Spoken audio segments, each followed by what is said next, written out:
Pag-usapan natin ngayon ang pag-withdraw sa Senate bid ni dating Governor Chavit Singson. Nag-announce na siya na atras na. Isa siya sa mga senatorial candidates na inendorso ng dating Pangulong Rodrigo Roa Duterte. Okay, so anong dahilan? Bakit siya biglang nag-withdraw? Okay, pakinggan natin. Mayroon siyang formal announcement. Then bigyan natin ng reaksyon mamaya. Kung talaga magtatrabaho at ayaw ko pong ipilit kung aking kalusugan maaaring magdusa. Sa totoo lang, tumakas na ako sa ospital dahil ayaw nila akong palabasin. Nagamot nila yung pneumonia. Pneumonia, ang sakit. Kailangan ko raw mahabang panahon ng pahinga. Ngunit gusto ko po kayong makausap na personal. Gusto ko pong makapaglingkod sa inyo ng buong puso at buong lakas. Kaya't pinabuti kong unahin muna ang aking pagpapalakas upang mas lalo pa akong makatulong at makapaglingkod sa iyo lahat. Tumakas lang po ako. Nandito pa ang mga Christmas tree. At lalagyan ng gamot. At kung ano-ano sinasaksak pa rin. Tumakas lang ako sa babalik nila po kagad. Kaya po humingi po ako ng pamanhin sa mga nagbigay ng kanilang oras, lakas at suporta para sa kampanya ito. Tayo po ay isa sa mga pinakamataas na inakyat ng mga survey sa isang malaking talon, 11% sa loob lang ng isang buwan. Tayo din po ay isa sa pinakamataas na tinalon sa numero ng followers ng number of engagement sa social media. Ito po ay dahil sa walang sawang suporta ninyo at sa mga trabaho sa kampanya ito. Kung tayo ay tuloy-tuloy, sigurado ako na darating tayo sa Magic 12. Ngunit, kahit na makarating tayo doon, ang desisyon ko ay ganun pa rin. Dahil ayaw ko humingi ng puto ninyo bilang kapalit sa tulong na gusto kong ibigay sa inyo. Ang layunin ko po sa buhay ay simple lang. Ang mapasaya ang tao. Ang tulong na binigay ko sa transport group, electric vehicles, nandito po sila. Tuloy-tuloy po yun. Dahil may pangako ko na, tutuloy ko pa rin, mas hindi na ako po tatakbo. Tuloy po rin tayo. Bibigay ko rin po. Ang mga transport group, tinanong ko magkano. Okay, so, yan na po. Formal nang nag-withdraw si former Governor Chavit Singson sa senatorial bid. At ang dahilan niya is kanyang kalusugan. Nagkasakit siya ng pneumonia, nagamot na, magaling na siya, kailangan ang advice ng mga doktor, kailangan niyang magpahinga.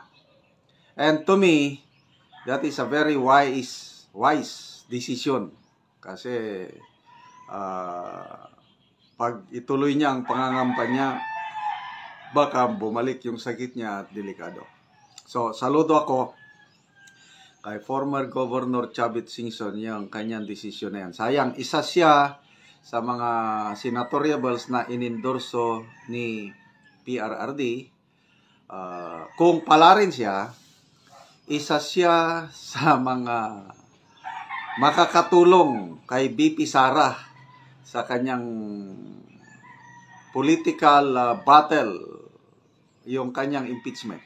Kasi nakikita ko, kung hindi magtatagumpay ang mga kalaban ni BP Sara ngayong 19th Congress, itutuloy nila ang impeachment sa 20th Congress. Kaya kailangan ng mga senador na manalo kagaya itong si former Governor Chavit Singson na tutulong kay BP Sara na hindi siya ma-impeach kasi once nga nagtagumpay ang kanyang mga kalaban sa politika na ma-impeach siya, wala na, hindi na siya makakatakbo.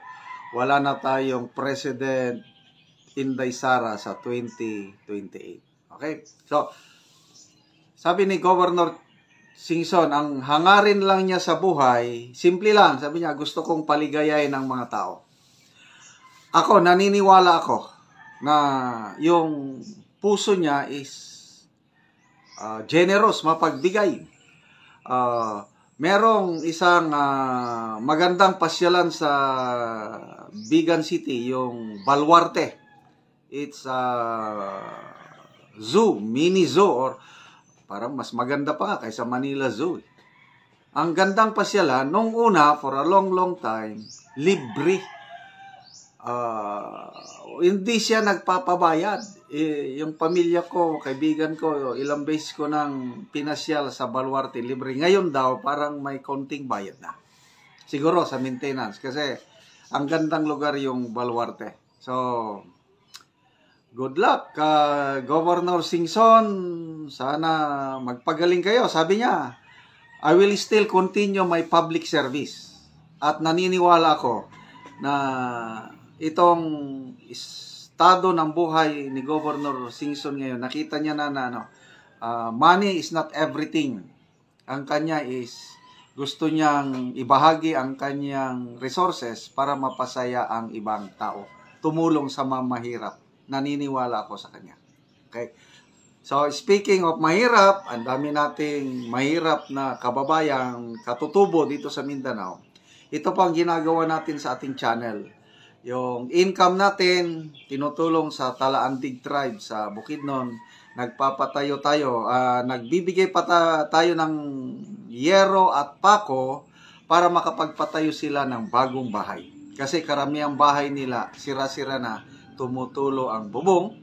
Nagpapatanim din tayo ng sayote, saging, gulay at iba pa. So, salamat sa inyong panonood sa ating video.